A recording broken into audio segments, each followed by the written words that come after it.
galmudug khilaaf ayaa ka jira qof oo hadda ka qarsoon yahana lama arko khilaafkeedu marka wuxuu u baahan yahay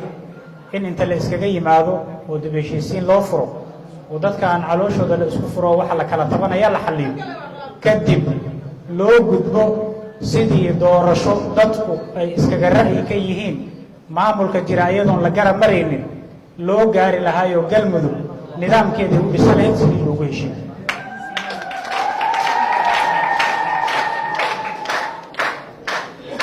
waxaan rabaa marka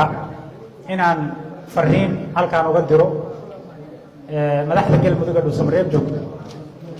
madaxweyne xaaf juhdi badan oo geliyey in maamulka galmudug la mideeyo oo caasimadiisii owdo oo ku shaqeey cadaawo badanuna taas ku kasbado oo cunaqabataynta saaran maantay galmudug ay qayb ka tahay waxaan rabaa marka madaxdaas inaan ugu baaqo galmudug waxay doorasho ku gaari kartaa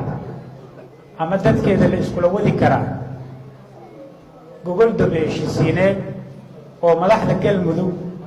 iyo beelihii 11 ahayoo dhista qayb ay ka yihiin iskulana socdaana aysan ayagu iskala soo horjeedin oo qolo gooni u xujiidanayda aysan jirin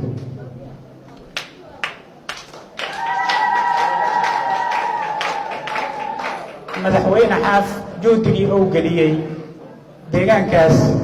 sidii dadka galmudug ay u midoobi lahaayeen maamulkan u shaqay lahaa runtii waa ku mudan yahay sidaa hadda nidaamka uu dhigayana dastuurka dowladda federaalka ay ku dhisan tahay ee ku-meelgaarka annagu aan haysano ayaa maamulku marka uu dhismo mas-uuliyaddiisa dhismaha iyo isu keenista dadka iyo dhigidda gogasha iyo qabashada doorashooyinka mas-uulka ah dowladda federaalkana waxay ku leedahay dowr fududayna ee dowr ee dadka wax ugu meerida ma lahan horta taasi la ogaado wey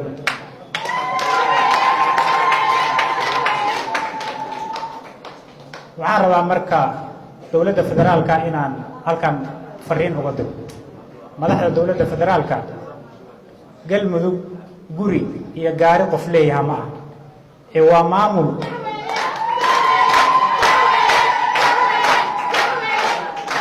maamul ay ku heshiiyeen 11 beelood oo deegaankan degan madax la doortayna leh waxaan qabnaa marka oon ka codsanaynaa aan u soo jeedinaynaa inay u hoggaansamaan shuruucda dalka u yaalla ee kan dowladda federaalka ay ku dhisantahay iyo kuwa dowlad goboleedyadu ay ku dhisayeen qayb ay ka yihiin oo faragelinta galmudug laga dhaafo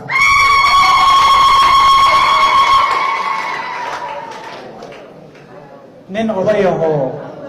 nabadoon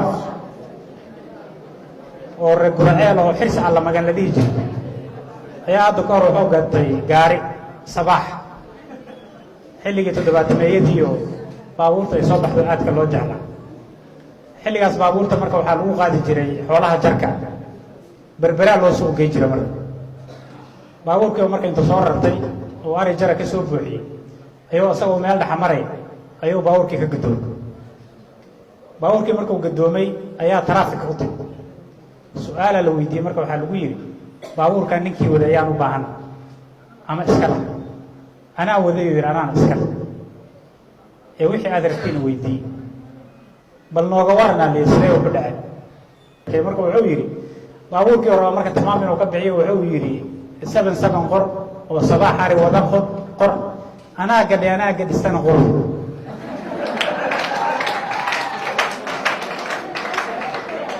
dowladda federaalka waxaan rabnaa inaan u sheegno galmudug ma ahan sabaaxii xirsi alla magan ee sidoo raba nambaradiisa iyo arigu jiro u sheegayeen maamul dhisan oo dad ay leeyihiin oo deegaan ka jira weeye in lagu xurmeeyaan qabnaa dadka deegaankaas ka soo jeeda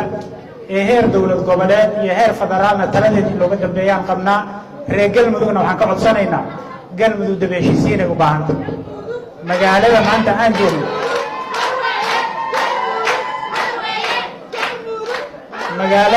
magaalada maanta aan joogno ee gaalkacyo dib heshiisiinteeda inay ka bilaabato ayaa la rabaa cadaade inaan ku tagna ayaa la rabaa dhuusamareed inaan ku tagna ayaa la rabaa caabud waaq iyo balanballe iyo deegaanada kale ee xorta ah galmudug inaan mid inta u tagno dadkeedii isku keenno uriya diir ka dhigno maamul ay isku waafaqsan yihiin loo sameeyo ayay u baahan tahay kala qoqomin uma baahna inaad qaybtiina ka qaadatiin ala idinka raba aad iyo aad waa mahadsantahay